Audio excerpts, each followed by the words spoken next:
नमस्कार, स्वागत है आपका हमारे चैनल मिस्टर घोस्ट पर। आज हम आपके लिए लेकर आए हैं एक ऐसी रोमांचक और रहस्यमयी कहानी जिसका नाम जिन्नात का बसेरा है।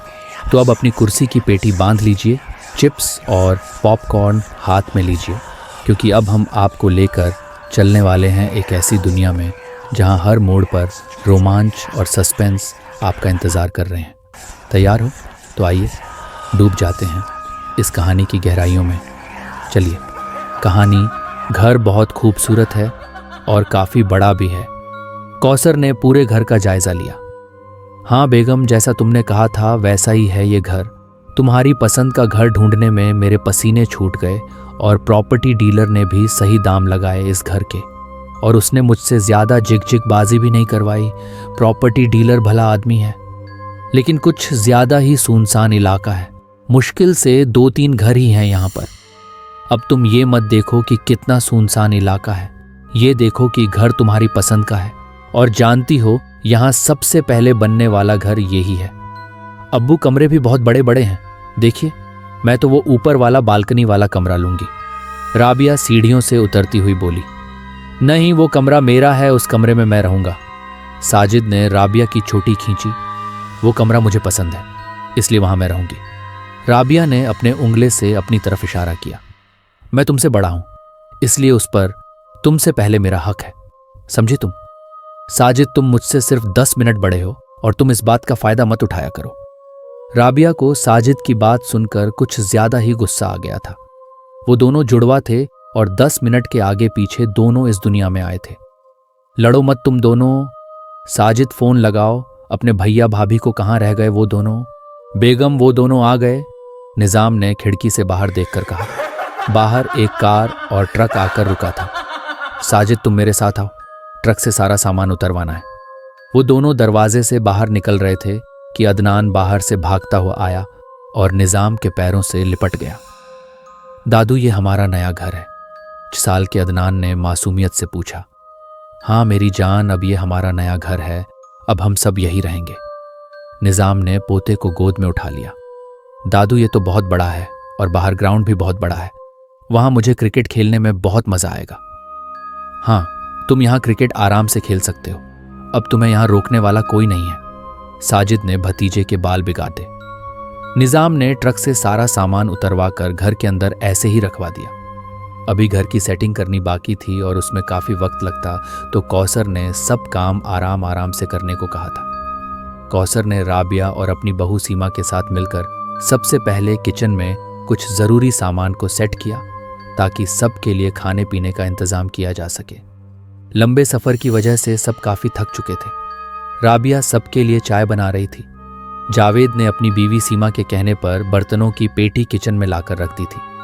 सीमा ने पेटी की सील खोलकर उसमें से कप निकालकर सिंक में धोए और फिर राबिया के पास लाकर रख दिए और पेटी से दूसरे बर्तन निकालने लगी। राबिया ने गैस बंद किया और चाय कपों में करके कपों की ट्रे लेकर किचन से बाहर निकल गई। राबिया के किचन से निकलते ही गैस खुद ब खुद ऑन हो गया और उसके बर्नर में आग लग गई।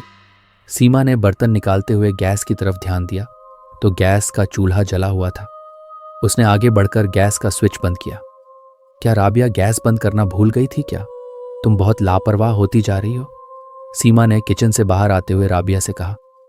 नहीं भाभी, मैंने तो बंद कर दिया था। शायद तुम जल्दबाजी में गैस का स्विच ऑफ करना भूल गई होगी, अब मैंने बंद किया है। हो सकता है भाभी मैं भूल गई हूं, मुझे ध्यान नहीं आ रहा कि मैंने गैस बंद किया था या नहीं। राबिया सोचने लगी। राबिया, ध्यान से काम किया करो, तुम जानती हो ना इससे कितना बड़ा हादसा हो सकता है। कौसर ने बेटी को डांटा। रात को सफर की थकान की वजह से सब अपने अपने कमरों में सोने की तैयारी कर रहे थे। सीमा बिस्तर पर लेटी करवटें बदल रही थी। थकान के बावजूद उसे नींद नहीं आ रही थी। शायद नई जगह का असर था। नई जगह पर इतनी जल्दी से नींद कहाँ आती है। उसने जावेद को देखा तो वो आराम से घोड्डे बेचकर सो रहा था। सीमा ने फिर करवट बदली और खिड़की की तरफ मुंह कर लिया। उसकी आंखें बंद थीं और नींद कोसों दूर। हवा के जोर से खिड़की बार बार हिल रही थी और अजीब सी आवाज कर रही थी। सीमा ने आंखें खोलकर खिड़की की तरफ देखा तो जंगले के दूसरी तरफ से दहकते हुए कोयले की तरह लाल बड्ढी बड्ढी आंखें उसे घूर रही थीं। सीमा डर कर एकदम उठकर बैठ गई। उसने फिर खिड़की की तरफ देखा तो वो लाल बड़ी बड़ी आंखें गायब थीं। सीमा डर के मारे लंबे लंबे सांस ले रही थी और उसके दिल की धड़कन भी बढ़ गई थी। उसने एक नज़र जावेद को देखा तो वो वैसे ही सो रहा था। उसने वापस खिड़की की तरफ देखा तो वहां कोई नहीं था, बस काला स्याह अंधेरा था और खिड़की अभी भी हवा के जोर से हल्की हल्की हिल रही थी। वो बेड से उतरकर धीरे धीरे कदम बढ़ाती डरती हुई खिड़की की तरफ चली आई। उसने डरते हुए हिलती हुई खिड़की को हाथ से पकड़कर रोका और धीरे से खिड़की से बाहर इधर उधर देखने की कोशिश की, लेकिन वहां कोई नहीं था। यहां तो कोई भी नहीं है, तो फिर वो दहकते अंगारे की तरह डरावनी आंखें किसकी थीं? सीमा ने सोचा, मैं भी पागल हूं, शायद थकान की वजह से दिमाग में ऐसे उलटे सीधे ख्याल आ रहे हैं। सीमा खिड़की बंद करके वापस बेड पर आकर जावेद की तरफ मुंह करके लेट गई। खिड़की के दूसरी तरफ वो लाल आंखें फिर से उभर आई थी। वे आंखें अब भी सीमा को घूर रही थी तो उसे ऐसा लगा जैसे उसके पीछे कोई खड़ा है। उसने पीछे मुड़कर देखा तो कोई नहीं था। वो बोतल लेकर किचन से निकलकर अपने कमरे की तरफ जा रही थी तो उसे सीढ़ियों पर रेलिंग को पकड़े एक साया बैठा दिखाई दिया। वही आग निकलती हुई बड़ी बड़ी लाल आंखें और लंबे लंबे सफेद नाखून वाला साया उसे ही देख रहा था। राबिया देखकर डर गई। घर में हल्का अंधेरा था और अंधेरे में लाल आंखें साफ दिखाई दे रही थी।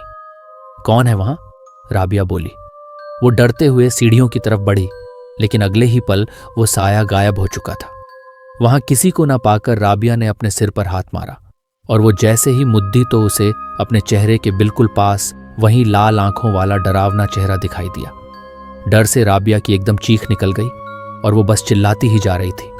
राबिया की चीख सुनकर सभी लाइट जलाकर बाहर आए, मगर राबिया अपने कानों पर हाथ रखे अभी भी चीख रही थी। राबिया, राबिया, राबिया, होश में आओ, मैं हूं तुम्हारी अम्मी। जब राबिया चुप नहीं हुई तो कौसर ने उसे कंधों से पकड़ कर झंझोता। क्या हुआ? क्यों चीख रही हो? राबिया ने सबको देखा। सब उससे एक ही सवाल कर रहे थे, लेकिन उसके गले से तो आवाज ही नहीं निकल रही थी। ये तुम्हें इतना पसीना क्यों आ रहा है? सीमा ने राबिया के बिखरे बाल पीछे करके उसके माथे से पसीना पोंछा। भाभी, वो वहा। अरे कुछ बोलेगी भी, क्या हुआ? अम्मी, वहां सीढ़ियों पर मैंने भूत को देखा, राबिया ने डरते हुए बताया। उसकी बात सुनकर साजिद जोर से हंसा। मैं सच कह रही हूं, वहां सीढ़ियों पर एक साया बैठा था जिसकी बड़ी बड़ी लाल आंखें और लंबे लंबे नाखून थे। वो मुझे ही घूर रहा था। अम्मी, इसने फिर कोई हॉरर स्टोरी पढ़ी होगी। उसी का असर है जो इसके दिमाग में उल्टे सीधे ख्याल आ रहे हैं, साजिद ने हंसते हुए कहा। मैं बिल्कुल सच कह रही हूं, वो साया वहां था, लेकिन फिर वहां से गायब होकर वो बिल्कुल मेरे सामने खड़ा था, जिसे देखकर मैं डर गई थी। राबिया, ये तुम्हारा वहम होगा बेटा, ऐसा कुछ भी नहीं है, निजाम बोले। अब्बू, शायद राबिया ठीक कह रही है, क्योंकि जिस दिन हम यहाँ आए थे उस दिन रात को मैंने भी खिड़की से बाहर लाल बड़ी बड़ी डरावनी आंखें देखी थी, सीमा बोली। तुम भी ना सीमा कुछ भी बोल रही हो, ये तो है ही पागल जो पूरे दिन किताबों में घुसी रहती है, जावेद ने कहा। देखो बच्चों, ऐसा कुछ भी नहीं है, ये सिर्फ थकान की वजह से हो रहा है। काम बहुत है ना घर में, इसलिए जाओ सब अपने कमरों में आराम से जाकर सो जाओ। कौसर ने सबको अपने अपने कमरे में भेजा। राबिया साजिद से दीवार में ड्रिल मशीन से छेद करवा रही थी। उसे पेंटिंग जो लगानी थी, और साजिद ड्रिल मशीन लिए स्टूल पर खड़ा था। राबिया, प्लग को देखो, शायद वो ठीक तरह से नहीं लगा, मशीन में करंट नहीं आ रहा है, साजिद ने ड्रिल मशीन का बटन चेक करते हुए कहा। वो चल नहीं रही थी। यहां तो सब ठीक है, तुम वही देखो, मशीन में कुछ प्रॉब्लम होगी, राबिया ने प्लग को निकालकर दोबारा लगाते हुए कहा। साजिद ने ड्रिल मशीन को चलाने की कोशिश की, लेकिन वो नहीं चली। उसने मशीन में एक दो बार अपना हाथ मारा। उसने ड्रिल मशीन के नुकीले सरिये को उंगलियों से घुमाकर देखा, और उसने जैसे ही सरिये से उंगली हटाई, सरिया घूमने लगा। मशीन चालू हो गई थी। ओ तेरी यार, अगर 1 सेकंड की भी देरी हो जाती उंगली हटाने में तो मेरी उंगलियों का तो कीमा बन जाता, साजिद बोला। अच्छा, अब ज्यादा बातें मत बनाओ, जल्दी जल्दी से काम करो, मुझे ये सारा सामान दीवार पर लगाना है। राबिया साजिद को बताती जा रही थी कि कहाँ पर छेद करना है और साजिद उसी जगह पर छेद करता जा रहा था। रुको साजिद, इस बड़ी पेंटिंग के लिए उस सामने वाली दीवार पर छेद करो, ये वहां ज्यादा अच्छी लगेगी। राबिया ने सामने की दीवार की तरफ इशारा करके कहा। साजिद स्टूल उठाकर उस दीवार के पास चला गया। साजिद मशीन से दीवार में छेद कर रहा था, लेकिन मशीन से दीवार में छेद हो ही नहीं रहा था। उसने कई बार कोशिश की, लेकिन ड्रिल मशीन चलने के बावजूद दीवार में छेद नहीं कर पा रही थी। अरे क्या हुआ, इतनी देर से तुमसे एक छेद नहीं हुआ? कर तो रहा है, लेकिन पता नहीं ये दीवार किस चीज की बनी हुई है, इसमें छेद हो ही नहीं रहा है। साजिद ने दीवार और ड्रिल मशीन को देखकर कहा। उसने फिर कोशिश की तो इस बार छेद हो गया। अब तो हो गया तुम्हारा काम, अब मैं जाऊं? साजिद ने स्टूल से नीचे उतरते हुए पूछा। ये सारी पेंटिंग वगैरह मैं अपने आप लगा दूंगी, तुम जाओ अय्याशी करो। राबिया के फर्नीचर सब अपनी जगह रख दिया था, बस डेकोरेशन का सामान लगाना बाकी था। सीमा पेटियों से सामान संभाल कर निकालते हुए वहीं जमीन पर रख रही थी। उसने पेटी से एक बेहद खूबसूरत बद्धा सा गुलदान बाहर निकाला और उसे देखते हुए वहीं जमीन पर रख दिया। सीमा बड़े ध्यान से अपने काम में लगी हुई थी। गुलदान खुद ब खुद धीरे धीरे हिल रहा था। आवाज पर सीमा ने पीछे देखा तो सब कुछ ठीक था और गुलदान का हिलना भी बंद हो गया था। सीमा फिर से अपने काम में लग गई। गुलदान खुद ब खुद हवा में उठा और जोर से जमीन पर गिरा। सीमा ने कुछ टूटने की आवाज पर पीछे मुड़कर देखा तो वही गुलदान जमीन पर टूटा हुआ पड़ा था। उसने गुस्से में सामने खड़े अदनान को देखा जो बैट बॉल लिए खड़ा था। अदनान, ये क्या किया तुमने? इतना महंगा गुलदान तोड़ दिया। अदनान बेचारा बैट बॉल लिए बाहर की तरफ देख रहा था। सीमा के इस तरह से कहने पर उसने सीमा को देखा और बोला, नहीं मम्मा, ये फ्लावर पॉट मैंने नहीं तोड़ा। झूठ मत बोलो, तुम जानते हो तुमने कितना बड़ा नुकसान किया है। क्रिकेट खेलना है तो बाहर जाकर खेलो, घर के अंदर खेलते हो तो नुकसान ही करते हो। मम्मा, मैं सच कह रहा हूँ, ये पॉट मैंने नहीं तोड़ा। मैंने तो अभी क्रिकेट खेला भी नहीं, मैं तो बाहर खेलने जा रहा था। अरे क्यों डांट रही हो बच्चे को? सीमा की गुस्से से भरी आवाज सुनकर कौसर चली आई।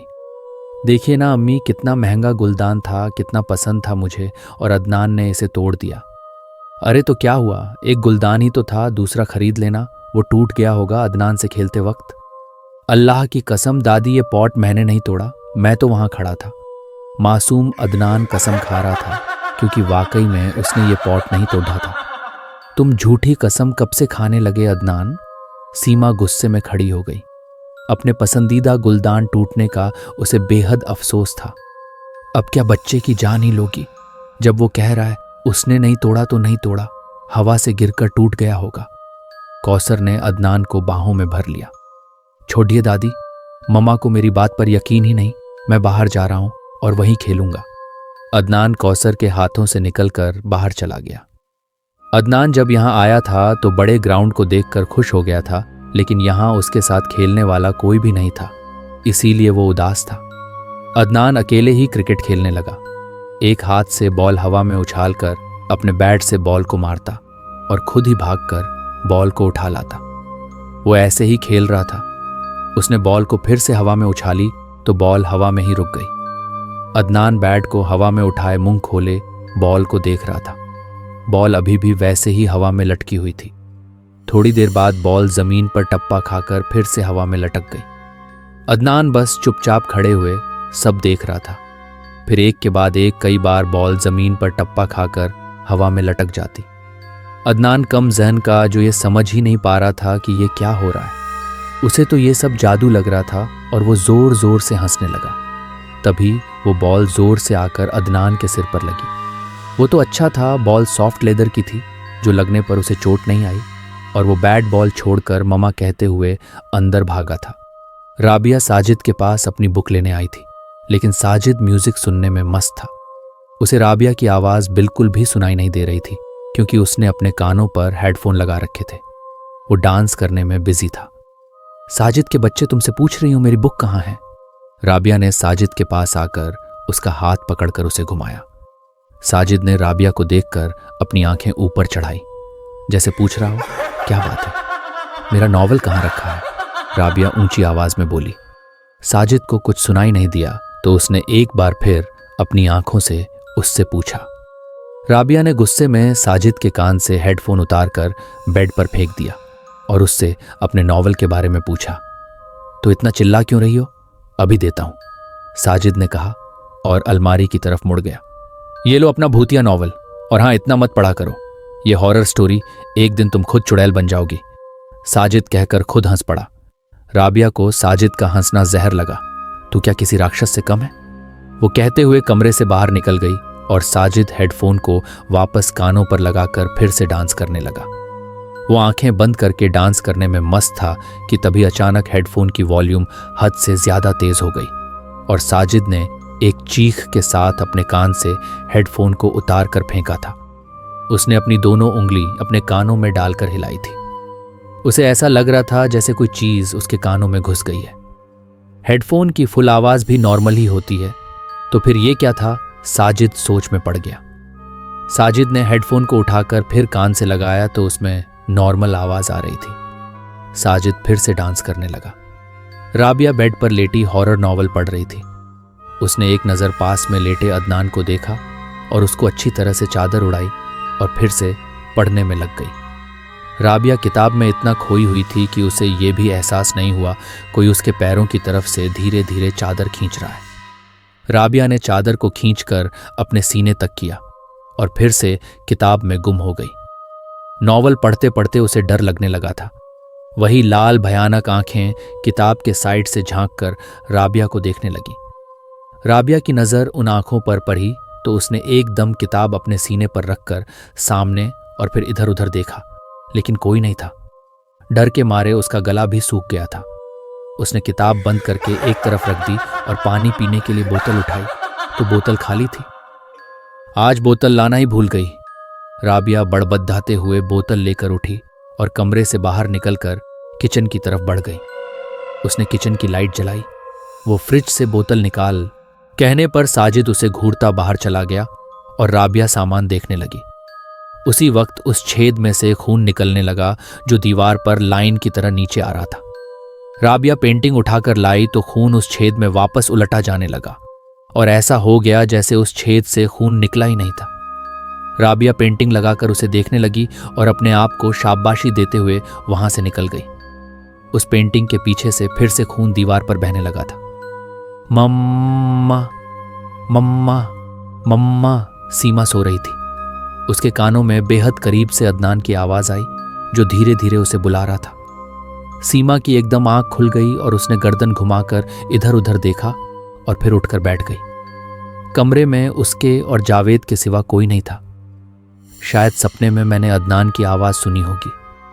सीमा सोचते हुए फिर से लेटने लगी, लेकिन फिर अदनान की वही मध्यम सी आवाज उसे दरवाजे के पीछे से सुनाई दी। अदनान, तुम हो क्या? सीमा बेड से उतरते हुए दरवाजे के पास गई। उसने दरवाजा खोला तो बाहर कोई भी नहीं था सिवाय घुप अंधेरे के। सीमा दरवाजा बंद करके धीरे धीरे बाहर आकर इधर उधर अदनान को ढूंढने लगी। उसने देखा अदनान सीढ़ियों पर बैठा कुछ खा रहा है। अदनान के मुंह से कटर कटर की आवाज आ रही थी। सीमा की तरफ अदनान की कमर थी। अदनान, तुम वहां क्या कर रहे हो और तुम क्या खा रहे हो? सीमा ने पूछा। अदनान हंसते हुए सीढ़ियों से नीचे चला गया। रुको अदनान, सीमा उसे रोकती रह गई। अंधेरे की वजह से सीमा सीढ़ियों की रेलिंग को पकड़कर धीरे धीरे उतरकर नीचे चली आई। उसे कुछ अजीब सा एहसास हो रहा था और डर भी लग रहा था। उसने फिर अदनान को आवाज देकर इधर उधर ढूंढा तो अदनान सोफे के पीछे बैठा हुआ था। वो डरते डरते धीरे धीरे कदम बढ़ाती सोफे के पास आ गई। उसने देखा अदनान उसकी तरफ पीठ किए धीरे धीरे हंस रहा था। उसकी हंसी बड़ी डरावनी लग रही थी। सीमा ने धीरे से हाथ बढ़ाकर अदनान के कंधे को छुआ। अदनान ने सीमा की तरफ गर्दन घुमाकर देखा तो उसकी आंखें लाल अंगारा बनी हुई थी और वो बड़ी डरावनी हंसी हंस रहा था। सीमा की डर के मारे हल्की सी चीख निकली और वो पीछे की तरफ हुई तो राबिया ने सीमा को कंधे से पकड़ा और वो फिर से डर गई। क्या हुआ भाभी, और आप चीखी क्यों?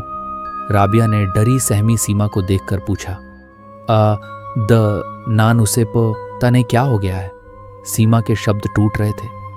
भाभी, वो ठीक है और उसे क्या होना है, वो तो कमरे में सो रहा है। राबिया ने सीमा की बात का जवाब दिया।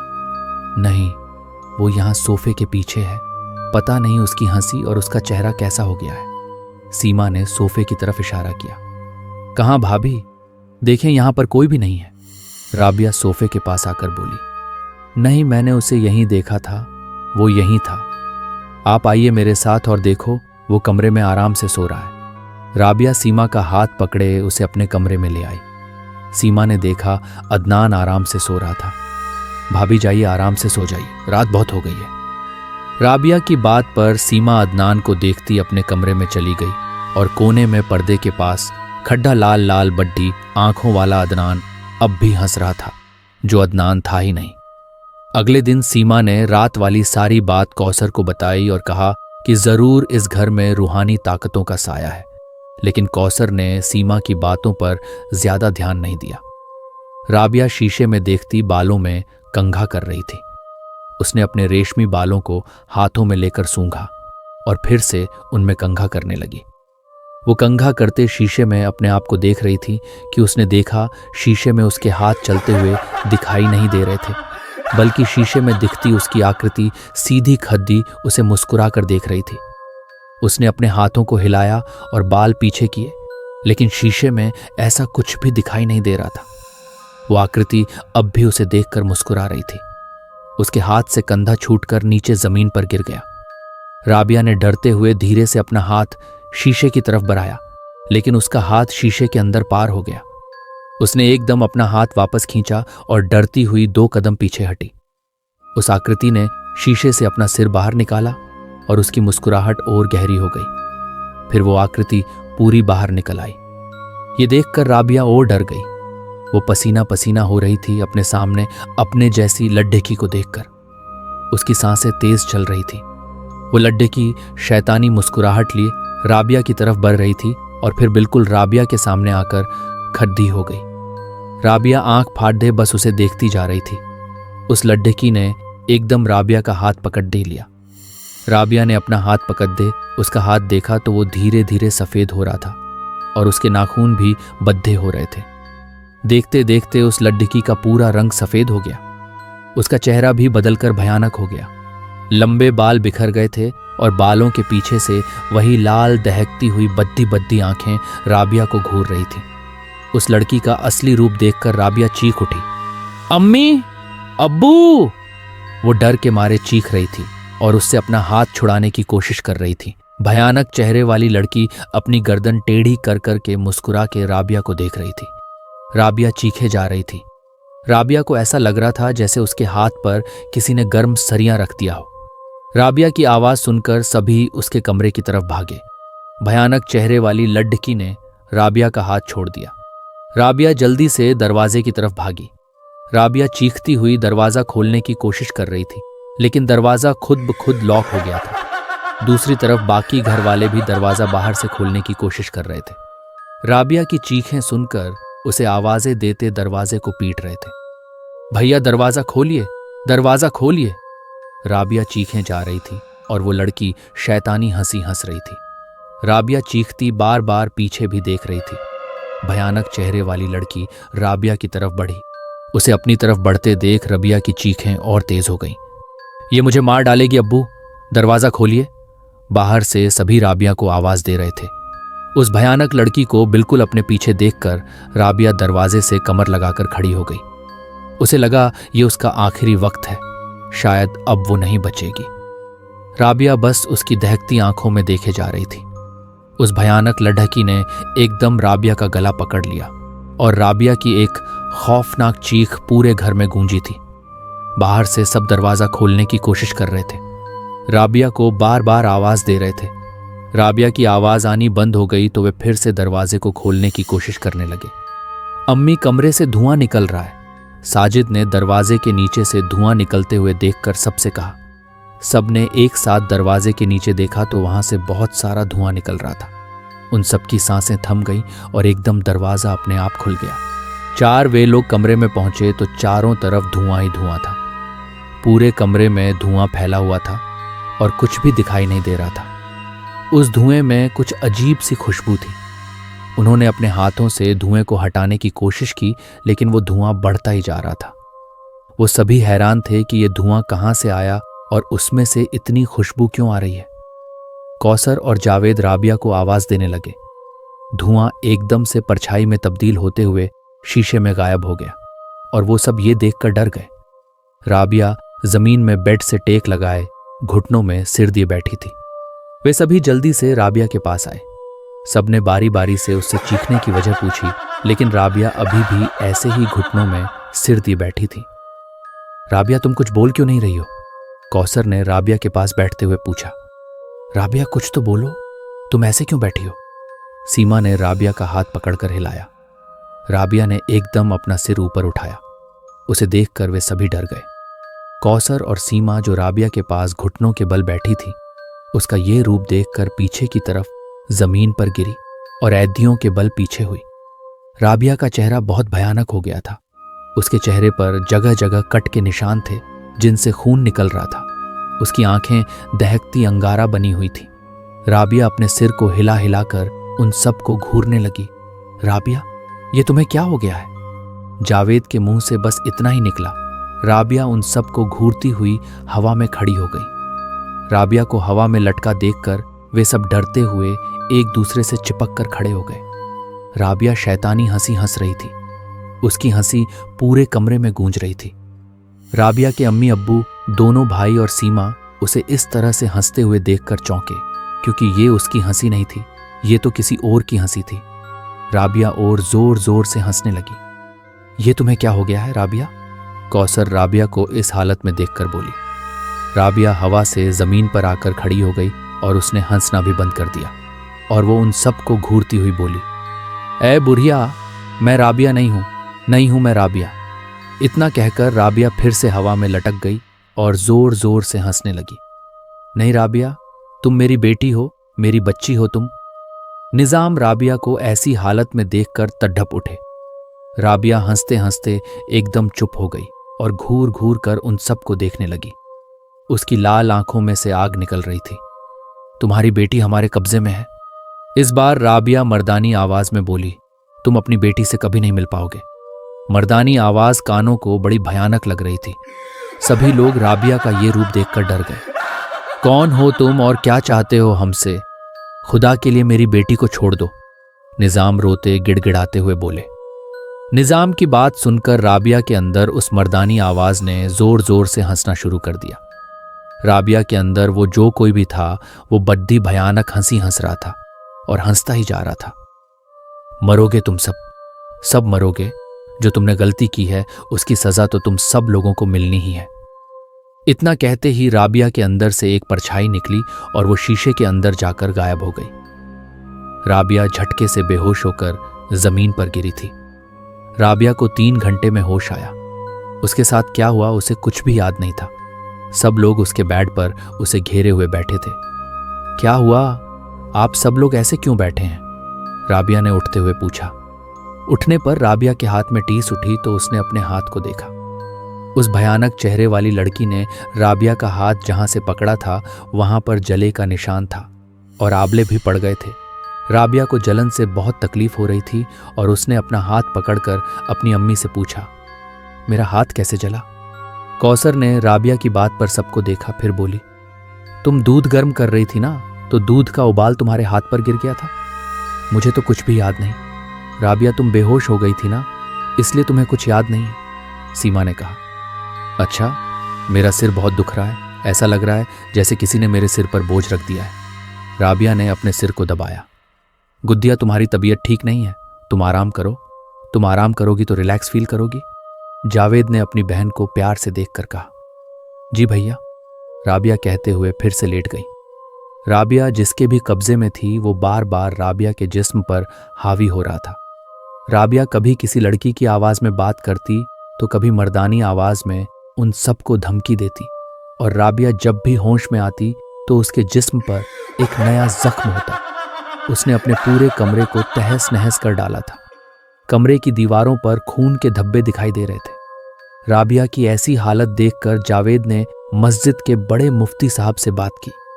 मुफ्ती साहब ने जावेद से वादा किया कि वो घर आकर देखेंगे कि माजरा क्या है। साहब, मेरी बच्ची को बचा लीजिए। निजाम रोने लगे। घबराओ नहीं, उस जिन्नात से मैं तुम्हारी बच्ची को छुड़ाऊंगा।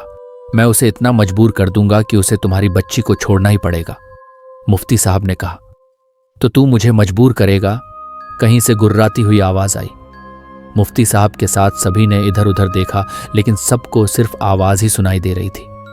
क्या तुझ में इतनी हिम्मत है कि तू हम जिन्नातों का सामना कर सके? वहीं मर्दानी आवाज एक बार फिर आई। उस आवाज में गुर्राहट के साथ साथ गुस्सा भी था। इधर उधर क्या देख रहे हो? मैं यहां हूं, ऊपर। सबने एक साथ सिर उठाकर ऊपर देखा तो राबिया छत से लगी लेटी हुई थी। उसके हाथ और बाल नीचे लटक रहे थे। बालों के पीछे से झांकती उसकी लाल आंखें मुफ्ती को घूर रही थी। देखते ही देखते राबिया ऐसे ही लेटे लेटे छत का गोल गोल घूमकर चक्कर लगाने लगी। घर के सभी लोग उसे देखकर डर गए। वो बड़ी भयानक लग रही थी। हाँ, मैं तुझे कैद करूंगा और अगर तू अपना भला चाहता है तो छोड़ दे इस बच्ची को। मुफ्ती की बात पर राबिया के अंदर घुसा जिन्नात शैतानी हंसी हंसा। तू एक मामूली सा इंसान मुझे कैद करेगा, उससे पहले मैं तुझे खत्म कर दूंगा। इन लोगों के साथ तू भी मरेगा। इतना कहते ही उस जिन्नात ने मुफ्ती को अपनी ताकत से पीछे की तरफ धकेला और मुफ्ती साहब पीछे की तरफ हवा में उछलते हुए पिलर से जाकर टकराए और जमीन पर गिर गए। निजाम भागे हुए आए और मुफ्ती साहब को उठाया। वो अपनी कमर को पकड़ते हुए करा उठे और वो जिन्नात मुफ्ती को देखकर जोर जोर से हंसने लगा।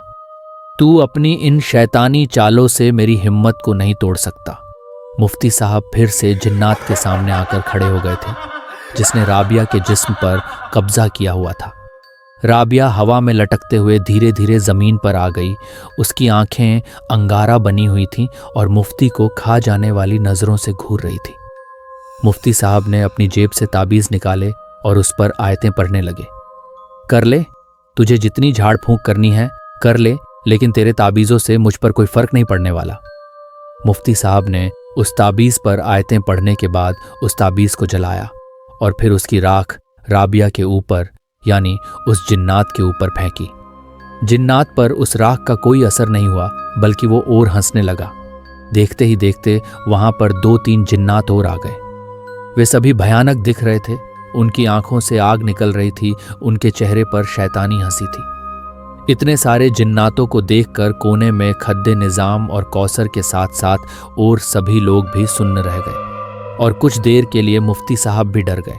वे सारे जिन्नात मुफ्ती साहब को खूंखार भरी निगाहों से देखते हुए उनकी तरफ बढ़े, लेकिन मुफ्ती साहब ने फिर से हिम्मत की और उन्होंने फिर से ताबीज निकालकर जलाया और उसकी राख जिन्नातों के ऊपर फेंकी। मुफ्ती साहब ने यह प्रक्रिया कई बार की। राबिया के जिस्म में जो जिन्नात था उसके अलावा बाकी के जिन्नातों पर ताबीज़ों का असर हुआ और वो तड़पते हुए चीखों के साथ धुआं बनकर गायब हो गए। ये देखकर राबिया के जिस्म में घुसे जिन्नात ने गुस्से में गुर्राते हुए मुफ्ती से कहा, तूने मेरे परिवार को तकलीफ पहुंचाई है, मैं तुझे जिंदा नहीं छोड़ूंगा, अब तू मर। इतना कहकर राबिया जिन्नात ने अपना मुंह खोला। मुफ्ती साहब का काम जारी था। इससे पहले कि जिन्नात कुछ करता, मुफ्ती साहब ने फिर से ताबीज जलाकर उसकी राख जिन्नात पर फेंकी। रुक जा, रुक जा। अब जिन्नात की आवाज में तड़प थी, लेकिन मुफ्ती साहब अपना काम जारी रखे हुए थे। अपना काम रोक दे, छोड़ दे मुझे। जिन्नात तद्दब कर मुफ्ती साहब से गुहार लगा रहा था। छोड़ दूंगा मैं तुझे, लेकिन उससे पहले तू इस बच्ची के जिस्म को छोड़ दे और चला जा यहां से। मुफ्ती साहब ने कहा, ये ले छोड़ दिया, चला जाऊंगा मैं यहां से, लेकिन तू इस ताबीज की राख मुझ पर मत डाल, मुझे तकलीफ होती है। जिन्नात ने इतना कहते ही राबिया के जिस्म को छोड़ दिया और राबिया झटके से फर्श पर आ गिरी। अब वो जिन्नात अपने असली भयानक रूप में हवा में था। अब तू इस परिवार को कभी परेशान नहीं करेगा और यहां से हमेशा के लिए चला जाएगा। मुफ्ती साहब ने कहा, जा रहा हूं मैं यहां से हमेशा के लिए, हमेशा के लिए। इतना कहते ही वो जिन्नात धुआं बनकर हवा में गायब हो गया। मुफ्ती साहब ने आंखें बंद करके कुछ महसूस किया और आंखें खोलकर निजाम से बोले, निजाम साहब, अब वो जिन्नात यहां से हमेशा के लिए जा चुका है। आपकी बेटी और आप सब लोग अब उस जिन्नात से महफूज हैं। इतना सुनते ही सब लोग राबिया के पास आए और निजाम ने मुफ्ती साहब के पास आकर उनके हाथ चूमकर उनका शुक्रिया अदा किया। वे सभी राबिया को जगाने की कोशिश कर रहे थे, लेकिन वो बेहोश थी। अचानक सीमा चीख उठी। उसके चीखने पर सबने सीमा को देखा और फिर वहां जहां सीमा देख रही थी, साजिद बेहोशी की हालत में हवा में लटका हुआ था। साजिद! सब साजिद को देखकर एक साथ चीखे। मुफ्ती साहब भी साजिद को देख रहे थे। तभी जिन्नात की भयानक हंसी हवा में गूंजी। वो हंसता ही जा रहा था। तुझे क्या लगा मुफ्ती? तेरे ताबीज़ों से मैं डर गया। जिन्नात गुर्राते हुए बोला, तू मेरा कुछ नहीं बिगाड़ सकता। मैं कोई मामूली जिन्नात नहीं हूं, हजारों साल पुराना जिन्नात हूं मैं। जिन्नात की भयानक और रौबदार आवाज हवा में गूंज रही थी। मुफ्ती साहब के साथ सभी साजिद को देखते हुए जिन्नात की बात सुन रहे थे। ले जा रहा हूं मैं इस लड्ढके को अपने साथ। अब तुम इस लड्ढके को कभी नहीं देख पाओगे, जिन्नात ने गुर्राते हुए कहा। नहीं, छोड़ दो मेरे बेटे को। कौसर जिन्नात की बात सुनकर चीखती हुई साजिद के पास भागी। रुक जाओ, वहां खतरा है। कौसर को साजिद के पास जाते देख मुफ्ती साहब चीखें, लेकिन बहुत देर हो चुकी थी। देखते ही देखते कौसर के दुपट्टे ने कौसर के गले में फंदा बनाकर कौसर को ऊपर खींचना शुरू कर दिया। ये देखकर वहां चीखों पुकारा मच गई। गले में फंदा लगने से कौसर तड़पने लगी। उसकी आंखें बाहर को निकल आईं। कौसर की ऐसी हालत देखकर निजाम और जावेद जिन्नात से कौसर की जिंदगी की भीख मांगने लगे, लेकिन जिन्नात शैतानी हंसी हंसे जा रहा था। कौसर की रूह कौसर के जिस्म को छोड़ चुकी थी और जिन्नात साजिद को लेकर वहां से गायब हो गया। उस घर में मातम छा गया था। सबकी हालत बेहद खराब थी। राबिया को तो मालूम ही नहीं थी कि यह सब कैसे हुआ। शाम को कौसर की मैयत को उठाया गया और कब्रिस्तान ले जाकर सुपुर्दे खाक किया गया। मुफ्ती साहब बहुत परेशान थे। आखिर उनसे इतनी बड़ी गलती कैसे हो गई? उन्हें सबसे पहले इस परिवार की हिफाजत का कोई तरीका ढूंढना चाहिए था। 2 दिन हो गए कौसर को दफनाए हुए। जिन्नात ने उन लोगों को दोबारा परेशान नहीं किया था और साजिद का भी कुछ पता नहीं था। निजाम ने मुफ्ती साहब से गुहार लगाई कि वो अपनी बीवी को तो खो चुके हैं, लेकिन किसी भी तरह से उनके बेटे को बचा लो। तो मुफ्ती साहब ने कहा, वो जिन्नात बहुत ताकतवर है, मैं उसका सामना नहीं कर सकता, लेकिन मैं एक ऐसे शख्स को जानता हूं जो तुम्हें और तुम्हारे परिवार को इस मुसीबत से निकाल सकते हैं। कौन है वो? निजाम ने बड़ी बेसब्री से उस शख्स के बारे में पूछा। पीरजादा साहेब। पीरजादा साहेब ही तुम्हें इस जिन्नात से बचा सकते हैं। वे ज्यादातर इबादत में मशरूफ रहते हैं, बहुत कम लोगों से मिलते हैं। पीरजादा साहेब, तुम उन्हें अपनी परेशानी के बारे में बताओगे तो वे तुम्हारी मदद जरूर करेंगे। मुफ्ती साहब ने कहा। कहाँ मिलेंगे पीरजादा साहेब? निजाम जल्द से जल्द पीरजादा साहेब से मिलकर अपने परिवार को जिन्नात से बचाना चाहते थे। यहां से 1.5 घंटे की दूरी पर एक मज़ार है, वे वहीं मज़ार पर रहते हैं। उसके बाद मुफ्ती साहब और निजाम पीरजादा साहेब से मिलने के लिए मज़ार के लिए निकल गए। जाने से पहले मुफ्ती साहब ने घर के सभी लोगों को ताबीज़ दी और कहा, इन ताबीज़ों को अपने गले में डाल लो। इनके रहते वो जिन्नात तुम्हारा कुछ नहीं बिगाड़ सकेंगे। भले ही मैं जिन्नात को काबू में नहीं कर सका, लेकिन मेरे ताबीज़ जिन्नात से तुम्हारी हिफाजत करेंगे। निजाम कार ड्राइव कर रहे थे। 1.5 घंटे का सफ़र उन्हें सदियों का सफ़र लग रहा था।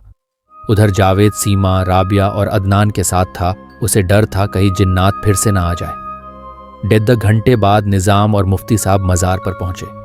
शाम होने को आई थी। मज़ार की सारी लाइटें जल चुकी थीं और आने वालों का हुजूम बढ़ गया था। इस वक्त भी लोग मज़ार पर आकर मन्नत मांग रहे थे।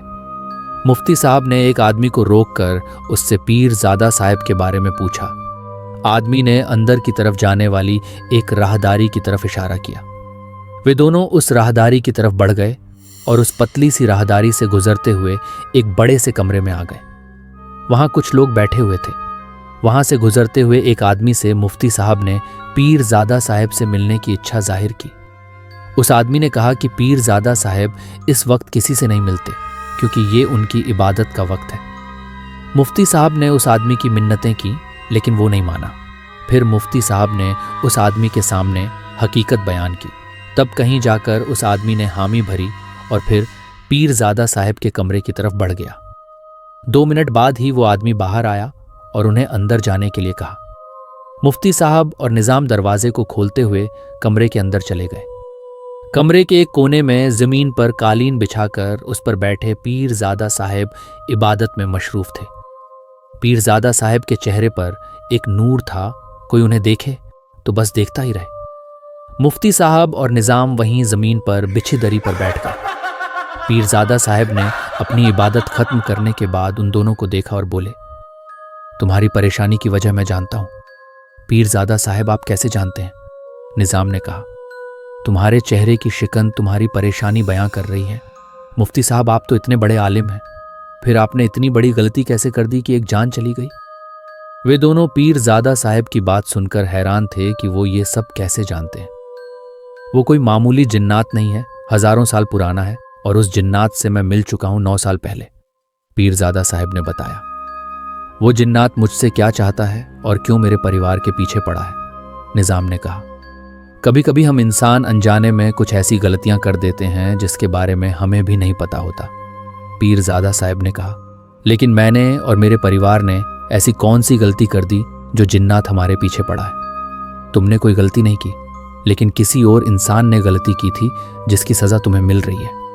कौन है वो इंसान पीरज़ादा साहब? निज़ाम ने पूछा। अभी हमें यहाँ से निकलना होगा क्योंकि हमारे पास ज़्यादा वक्त नहीं है। वो जिन्नात बहुत गुस्से में है और कुछ भी कर सकता है। मैं आपको रास्ते में बताता हूँ कि क्या बात है। पीरज़ादा साहब खड़े हो गए। आज से 9 साल पहले की बात है। एक मियाँ बीनवी मेरे पास आए। वो बहुत परेशान थे। उन्होंने बताया उनकी एक 12 साल की बेटी है। पीरज़ादा साहब उन्हें सारी बात बता रहे थे। निज़ाम कार चलाने के साथ साथ पीरज़ादा साहब की बातों को बड्ढे गौर से सुन रहे थे। एक ही औलाद थी उनकी और वो अपनी बेटी से बेहद मोहब्बत करते थे। उन्होंने बताया कुछ दिनों से उनकी बेटी अजीब हरकतें कर रही है। कभी वो किसी औरत की आवाज़ में बात करती तो कभी किसी मर्द की आवाज़ में। और ये भी बताया कि उनकी बेटी पर किसी रूह का साया है जो बार बार हम सबको मारने की धमकी देती है। हमने आपका बहुत नाम सुना है। इतना कहकर वो मेरे आगे अपनी बेटी को बचाने के लिए गिड्ड गिद्दाने लगे। मैंने उनसे कहा, मेरे आगे नहीं, उस अल्लाह के आगे गिद्द गिद्दा। सबकी मदद करने वाला वो अल्लाह है। मैं तो सिर्फ एक जरिया हूं अल्लाह की मदद लोगों तक पहुंचाने का। पीरज़ादा साहब थोड़ी देर के लिए रुके और थोड़ी देर बाद फिर से बताना शुरू किया। मैं उसी वक्त उनकी मदद के लिए उनके साथ उनके घर रवाना हुआ। मुझे उनके घर में कदम रखते ही पता चल गया था कि उनकी बेटी पर किसी रूह या आत्मा का असर नहीं है, बल्कि उनकी बेटी एक जिन्न के कब्जे में है। और वो जिन्न उनसे क्या चाहता था ये जानने के लिए मैंने उस जिन्न को बुलाया जो उस बच्ची के जिस्म पर कब्जा किए हुए था। और फिर उस जिन्नात ने बताया कि यहाँ पर ये घर बनने से पहले एक बद्दा सा नियम का पेड्डी हुआ करता था। उस पेड्ड की शाखें चारों तरफ फैली हुई थी। उस पेड्ड पर मैं अपने परिवार के साथ रहता था। पेड्ड की शाखों पर मेरे बच्चे खुशी खुशी खेला करते थे, कभी पंछी बनकर, कभी सांप बनकर, तो कभी छिपकली और कभी कीड़े मकोड़े बनकर। जब मैं अपने बच्चों को खुश देखता तो बहुत खुश होता। लेकिन एक दिन ये इंसान आया और इसने उस पेड्ड को काटा और उसकी एक एक शाखाओं को अलग कर दिया। फिर इस जमीन पर अपने घर की तामीर करानी शुरू कर दी। मेरे बच्चे रोते थे ये सब देखकर।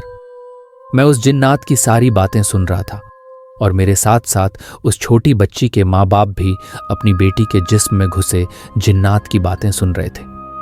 उस जिन्नात ने फिर बताना शुरू किया। मैंने कई बार इस इंसान के काम में रुकावटें डाली। जब घर की छत डाली गई तो मैंने वो छत कुछ देर बाद ही गिरा दी, जिसमें 2 मजदूर दबकर मारे गए। लेकिन इस इंसान ने अपने घर की दोबारा छत डलवाकर अपना घर मुकम्मल करवाया और फिर अपनी बीवियों बेटी के साथ इस घर में रहने आया और मैंने उसकी बेटी के जिस्म पर कब्जा कर लिया। उस जिन्नात की सारी बात सुनने के बाद मैंने उससे उस बच्ची को छोड़ने के लिए कहा, लेकिन वो जिन्नात उस बच्ची के जिस्म को छोड़ने के लिए राजी नहीं था। जिन्नात का कहना था कि इस इंसान ने मुझसे और मेरे बच्चों से मेरा घर छीना तो मैं इस इंसान से इसकी औलाद छीन लूँगा। मैंने अपने इल्म से उस जिन्नात को मजबूर कर दिया उस बच्ची को छोड़ने के लिए। वो जिन्नात राजी तो हो गया था उस बच्ची को छोड़ने के लिए, लेकिन इस शर्त पर कि इस घर पर उस जिन्नात और उसके बच्चों का हक होगा। इस घर में कोई इंसान नहीं रह सकता। इस इंसान ने मेरे और मेरे बच्चों का जो नुकसान किया है उसे इसकी कुछ तो कीमत चुकानी पड़ेगी। उन दोनों मियाँ बीवी ने उस जिन्नात की बात मान ली और वो अपनी बेटी को यहाँ से लेकर हमेशा के लिए इस घर को छोड़कर चले गए। यहाँ से जाने से पहले दोनों मियाँ बीवी से मैंने एक बात कही थी कि वो इस घर को कभी ना बेचे, लेकिन पता नहीं उन्होंने इस घर को बेचकर किसी दूसरे इंसान की जिंदगी खतरे में क्यों डाली? सारी बात बताकर पीरजादा साहब चुप हो गए थे। सारी बातें जानकर ये तो पता चल गया कि जिन्नात निज़ाम साहब से क्या चाहता है। मुफ्ती साहब ने कहा, वो घर मैंने एक बिल्डर से बहुत कम दामों में खरीदा था। शायद बिल्डर सब जानता था उस घर के बारे में, इसीलिए उसने उसकी बहुत कम कीमत लगाकर उसे मुझे बेचा था ताकि मैं जल्द से जल्द घर को खरीद लूं। पीरजादा साहब, बस आप मेरे बेटे को बचा लीजिए, फिर हम उस घर को छोड़कर हमेशा के लिए चले जाएंगे। निज़ाम बोले, इतना आसान नहीं है तुम्हारे बेटे को उस जिन्नात से छुड़ाना। वो जिन्नात बहुत गुस्से में है। आमतौर पर जिन्नात किसी इंसान पर भरोसा नहीं करते, लेकिन मेरे कहने पर उसने एक इंसान पर भरोसा किया था, इसलिए अब बहुत मुश्किल होगा उस जिन्नात को काबू में करना। पीरजादा साहब ने कहा, आपके लिए कुछ भी नामुमकिन नहीं है पीरजादा साहब, खुदा के लिए मेरे बेटे को बचा लीजिए। निज़ाम फिर बोले, अल्लाह ताला पर यकीन रखो और उससे दुआ मांगो, उसने चाहा तो सब ठीक हो जाएगा। पीरजादा साहब ने दुआ की तरह हाथ उठाकर आसमान की तरफ देखकर कहा, इंशाअल्लाह सब ठीक हो जाएगा। मुफ्ती साहब बोले, जिस वक्त निज़ाम घर पहुंचे उस वक्त रात के 11 बज रहे थे। जावेद और घर के सभी लोग हिफाजत से थे। शायद इसकी वजह वो ताबीज़ थे जो मुफ्ती साहब ने घर से निकलते वक्त सबको दिए थे। पीरजादा साहब ने घर में कदम ही रखा था कि उन्हें एक भयानक मर्दानी आवाज़ सुनाई दी।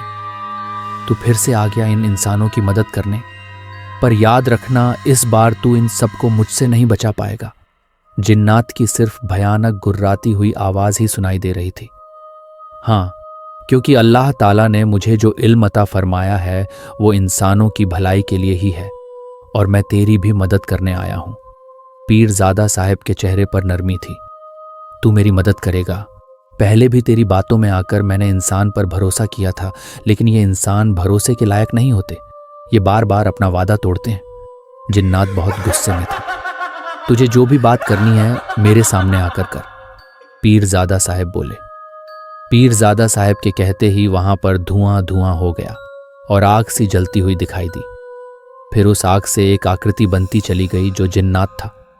बालों के पीछे से झांकती अंगारा, आंखों से गुस्से की वजह से आग निकल रही थी। जिन्नात के आते ही वहां पर एक अजीब सी खुशबू फैल गई। देख, तू उस बच्चे को छोड़ दे जो तेरे कब्जे में है। तेरे साथ जो कुछ भी हुआ उसमें इन लोगों की कोई गलती नहीं है। पीरजादा साहब अब भी उस जिन्नात से नरमी से बात कर रहे थे और एक कोने में मुफ्ती साहब, निज़ाम और बाकी सब लोग जिन्नात और पीरजादा साहब की बातें सुन और देख रहे थे। उस लड्ढके को तो अब तुम भूल ही जाओ, क्योंकि वो अब हमारी दुनिया में हमारे साथ रहेगा। तू मुझे गुस्सा मत दिला। अभी तक मैं तुझसे नरमी से बात कर रहा हूं। तू पहले ही इस परिवार के एक सदस्य की जान ले चुका है, लेकिन अब नहीं। पीरजादा साहब को जिन्नात की बात सुनकर गुस्सा आ गया। वो औरत मेरे रास्ते में आई तो मैंने उसे मार डाला। कोई और भी मेरे रास्ते में आएगा तो मैं उसे भी मार डालूंगा। जिन्नात ने कहा, मैं तुझे ऐसा नहीं करने दूंगा। अगर तूने इनमें से किसी को भी नुकसान पहुंचाया तो मैं तुझे खत्म कर दूंगा। पीरजादा साहब ने कहा, तू हम जिन्नातों की ताकत को जानता नहीं है। हम जितने ज्यादा पुराने होते जाते हैं हमारी ताकतें उतनी ही बढ़ती जाती हैं। तो मैं भी देखता हूं आज तेरी ताकत जीतती है या फिर मेरा वो इल्म जो मेरे खुदा ने मुझे दिया है। पीरजादा साहब ने अपने साथ लाए हुए सामान में से कुछ निकालते हुए कहा। पीरजादा साहब की बात पर जिन्नात हंसने लगा। जिन्नात इतनी जोर जोर से और भयानक हंसी हंस रहा था कि वहां पर खड़े सब लोगों को अपने कानों पर हाथ रखने पड़े। उसकी हंसी सभी लोगों के कानों में सुइयों की तरह चुभ रही थी। जिन्नात ने अपना काम शुरू कर दिया था।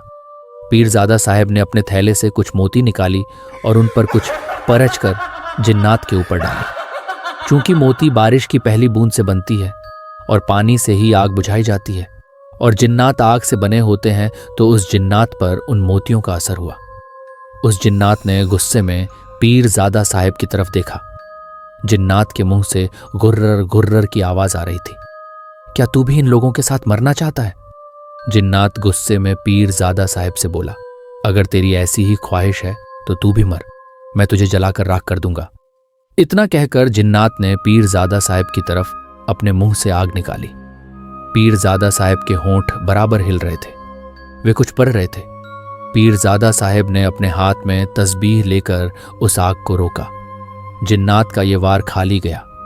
देख, तू उस बच्चे को छोड़ दे, फिर जो तू चाहता है वही होगा। ये लोग इस घर को छोड़ने के लिए तैयार हैं। ये यहाँ से चले जाएंगे, फिर ये घर तेरा और तेरे बच्चों का ही होगा, पीरजादा साहब ने कहा। लेकिन जिन्नात कोई बात मानने को तैयार नहीं था। वो तो बस निज़ाम और उसके परिवार को खत्म करना चाहता था। अगर तू नहीं मानेगा तो मैं तुझे खत्म कर दूंगा। पीरजादा साहब ने अपने थैले से एक बोतल निकाली। तो तू मुझे इस बोतल में कैद करेगा। इतना कहकर जिन्नात जोर जोर से हंसने लगा। मैं कोई छोटा जिन्नात नहीं हूं जो तू मुझे कैद करेगा। मैं तुझे कैद नहीं करूंगा, बल्कि तुझे हमेशा के लिए खत्म कर दूंगा। ये बोतल मामूली नहीं है, इसमें तेरी जान बंद है। इसमें आबे जमजम का पाक पानी है, जिसकी एक बूंद ही तुझे खत्म करने के लिए काफी है। पीरजादा साहब ने कहकर बोतल का ढक्कन हटाया। ढक्कन के हटते ही जिन्नात के मुंह से अजीब अजीब सी आवाजें आने लगी, जैसे वो किसी तकलीफ में हो। बंद कर दे इस बोतल को, इसके पाक पानी की आंच मुझ तक आ रही है, मैं ठंडा पड़ रहा हूं। जिन्नात की आवाज में तड़प थी।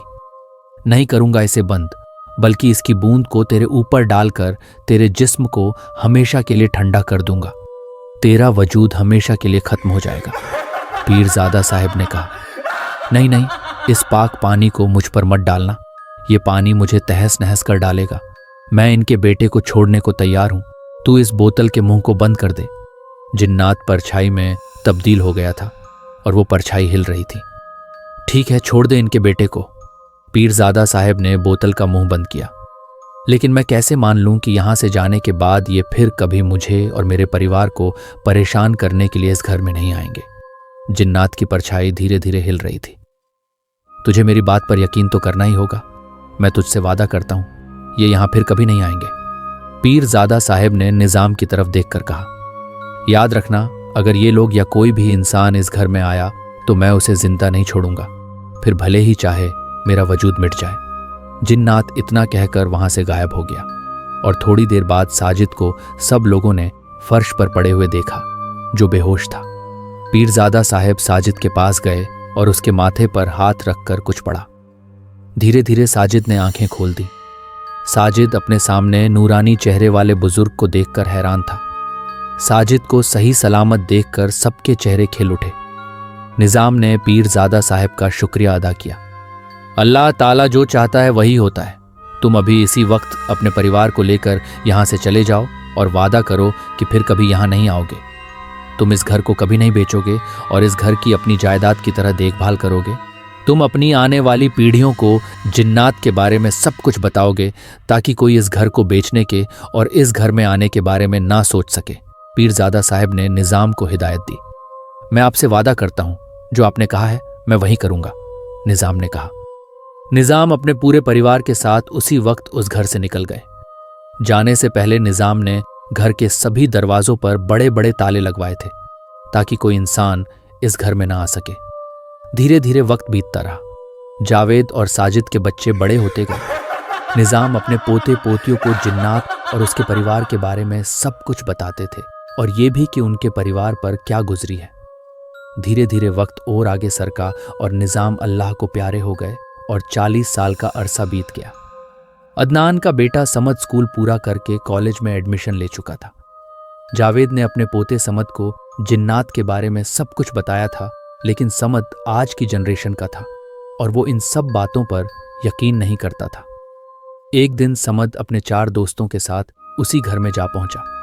वे पांचों घर का दरवाजा खोलकर घर के अंदर चले आए। क्या समद यार, तुम तो कह रहे थे कि इस घर में बरसों से कोई नहीं रहता, लेकिन इस घर की साफ सफाई देखकर ऐसा लगता है जैसे किसी ने आज ही सफाई की हो। समद के एक दोस्त ने कहा, अरे वो रहते हैं ना हमारे जिन्नात भाई साहब और उनका परिवार, उन्हीं ने की होगी घर की सफाई।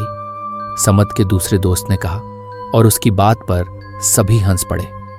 जिन्नात भाई साहब, कहाँ हैं आप जरा हमारे सामने आएंगे।